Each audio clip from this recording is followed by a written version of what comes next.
Ever wonder what it takes to build a legend from scratch? Today, we're going behind the curtain of one of Hollywood's grandest westerns, Cecil B. DeMille's 1936 epic, The Plainsman. This wasn't just another movie. It was an exercise in myth-making on a colossal scale, starring two of the biggest names in Hollywood history, Gary Cooper and Jang Arthur. So grab your popcorn as we explore how a perfectionist director, a quiet leading man, and a surprisingly tough leading lady reinvented the American West. Cecil B. DeMille was more than a director. He was a showman, a ringmaster of the silver screen. He wasn't interested in just telling a story. He wanted to create an experience. His motto was simple: go big or go home. And for The Plainsman, he went bigger than ever before. He saw the American West not just as a place, but as an idea, a canvas for telling a story about heroism, sacrifice, and the birth of a nation. To bring this vision to life, he pushed Paramount Pictures to open its wallet and open it wide. We're talking massive investments in elaborate sets, meticulously crafted costumes, and action sequences that would leave audiences breathless. DeMille didn't just want to film a Western. He wanted to build the West itself, right there on the studio backlot and in the rugged California wilderness. His goal was to make a film that felt less like a movie and more like a historical event, a patriotic myth brought to life. Now, let's talk about history, because this is where DeMille's unique philosophy really shines.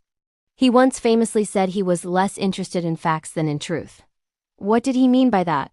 For DeMille, the emotional core of the story, the truth of the character's courage and the spirit of the frontier, was far more important than getting every single date and detail right. The Plainsman is a perfect example of this.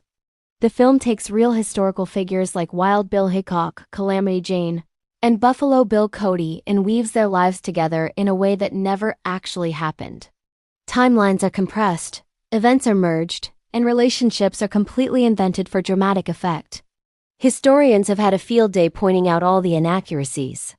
For instance, the film's central romance between Hickok and Calamity Jane is largely a Hollywood fantasy. But here's the thing. Audiences in 1936 didn't care.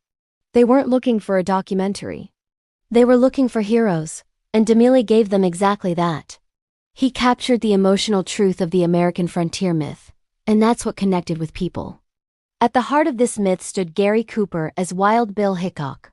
By the mid-1930s, Cooper was already becoming the quintessential American hero on screen, a symbol of quiet strength and rugged integrity. His approach to playing Hickok was a masterclass in understatement. In a film filled with grand gestures and epic battles, Cooper's power came from his stillness. He could command a scene with just a look, conveying a world of inner conflict without saying a word. Behind the scenes, Cooper was known for his calm, grounding presence. While DeMille was orchestrating chaos with hundreds of extras and explosions, Cooper remained the quiet center of the storm. He was the naturalistic anchor in a highly theatrical production. DeMille, who could be a demanding director, deeply admired Cooper's authenticity. He recognized that Cooper's quiet power was the perfect foil for the film's larger-than-life spectacle. It was this contrast that made his Hickok so compelling, a man of action who was also a man of deep thought and quiet dignity. And then there was Jang Arthur as Calamity Jane. This was a casting choice that took everyone by surprise. Arthur was primarily known for her brilliant comedic timing and her roles in sophisticated dramas. She was the queen of the screwball comedy, not a rough-and-tumble frontierswoman. But DeMille saw something in her, a spark, a resilience that he knew could be channeled into the iconic character of Calamity Jane. Arthur reportedly worked tirelessly with DeMille to craft her performance. She had to find the perfect balance between the character's legendary toughness and a hidden vulnerability that would make her relatable. The result was a revelation. Arthur's Calamity Jane wasn't just a caricature. She was a fully formed person.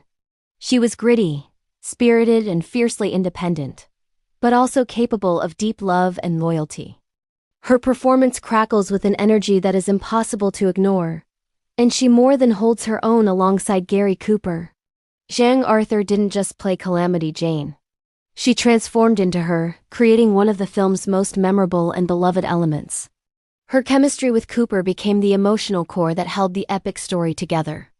DeMille's vision for spectacle truly came to life in the film's massive action sequences. He was a general commanding an army of filmmakers. He staged enormous battle scenes involving hundreds of extras, thundering horses, and an arsenal of practical effects. This was an era long before computer-generated imagery, so everything you see on screen had to be real. If DeMille wanted a cavalry charge, he got hundreds of riders and horses. If he needed a town, he built one. The production team constructed an entire full-scale frontier street for the town of Deadwood, complete with saloons, storefronts, and dusty roads. To capture the authentic feel of the West, the crew also shot on location in rugged, remote landscapes, using the vastness of nature to enhance the film's epic scope. These scenes were incredibly complex and dangerous to film, requiring meticulous planning and coordination. DeMille, ever the ringmaster, oversaw every detail, ensuring that each shot was packed with the maximum amount of drama and excitement. The result is a series of action set pieces that still feel thrilling and immersive today. To truly understand the impact of The Plainsman, we have to look at the time it was made. The film was released in 1936, right in the middle of the Great Depression. It was a time of widespread hardship and uncertainty. People were desperate for stories that offered hope, inspiration, and a sense of national pride. The Plainsman delivered on all fronts. It was a story about American heroes, courageous individuals who faced down danger to build a better future. It was a tale of unity, of people coming together to tame a wild frontier. The film's powerful blend of heroism, romance, and mythology struck a deep chord with audiences. It reminded them of the strength and resilience that were part of their national identity. At a time when the Western genre was starting to feel a bit tired and formulaic, The Plainsman breathed new life into it. It wasn't just entertainment. It was a cultural event that helped shape how a generation of Americans saw their own past and their own potential. Of course, none of this would have been possible without the man himself, Cecil B. DeMille. Born in 1881, he was one of the true founding fathers of Hollywood. He didn't just direct movies. He helped invent the language of cinema. As a co-founder of Paramount Pictures, he was there from the very beginning, shaping the industry with his bold vision. DeMille believed that movies should be an escape, a journey into a world that was larger, grander, and more dramatic than real life. His films are famous for their lavish sets, their meticulous and often spectacular costumes, and their dramatic, high-contrast lighting. He approached filmmaking with the flair of a master showman, always aiming to create a sense of awe and wonder in his audience. By the time he made The Plainsman, he was already a bona fide Hollywood legend. His reputation for spectacle was unmatched. He commanded his sets with an iron will, demanding perfection from everyone involved. But he also had a deep respect for actors who were willing to commit fully to his vision. His working relationship with stars like Gary Cooper and Jean Arthur was built on this mutual respect for the craft. DeMille's legacy is monumental. He would go on to direct even bigger epics like Samson and Delilah and his magnum opus, The Ten Commandments, cementing his status as one of the most influential and successful directors in the history of American cinema. So, The Plainsman is more than just an old Western. It's a landmark film that represents the pinnacle of Hollywood's golden age spectacle. It's a testament to the singular vision of Cecil B. DeMille, a director who understood the power of myth.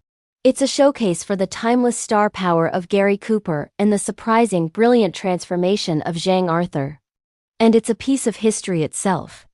A film that captured the heart of a nation during one of its most challenging times. It reminds us that sometimes, the most powerful stories aren't the ones that stick strictly to the facts, but the ones that capture a deeper, more emotional truth.